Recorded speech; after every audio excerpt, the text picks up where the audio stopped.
an attendee wanting to know if you think we're going to see a difference in the next few years in how regulators view vendor management.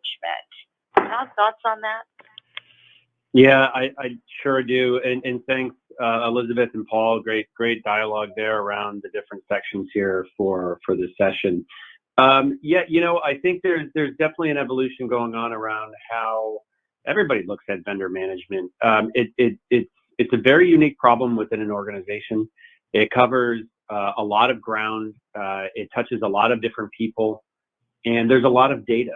And I think that you're going to see more expectations put on organizations as new technology emerges, as new best practices emerge, to be able to know more and be responsible and accountable for more against these types of relationships that expose customers, companies, employees, to undue exposure of their personal data and information out there. Never mind all the other different types of risks that exist, but I do think that the future is going to continue to evolve its definition of what vendor management expectations are and how organizations are leveraging it.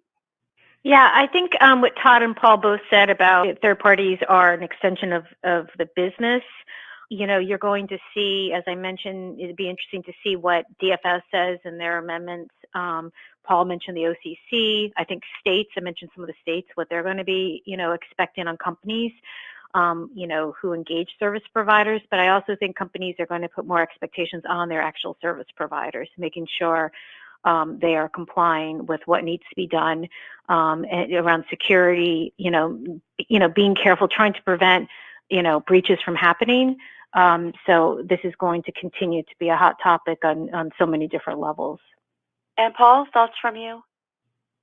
Yeah, it's in my role, it's interesting because we are both a vendor and we help banks and other institutions improve their vendor risk management. So I sort of see it from both sides in some ways. One is I have to go through a process, a contract negotiation, the initial due diligence, and then the ongoing monitoring as I'm giving service to, the dozens of banks that we work with or other financial institutions that we work with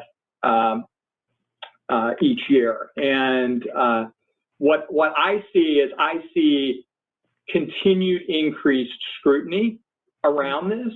And I would also just point out that the Office of the Comptroller of the Currency, which really in many ways is one of the best bank regulators as far as having guidance out there. They had this guidance around vendor risk management, third-party risk management 9 years ago already. They put out each year their supervisory guidance that the areas that they really want to focus on for the next year. And it just came out within the last couple of days. And third-party risk management was at the top of the list. And it hasn't really featured as prominently in their list of hot topics over the last few years, although it's migrating that way, but it is going to be a key area of regulatory focus.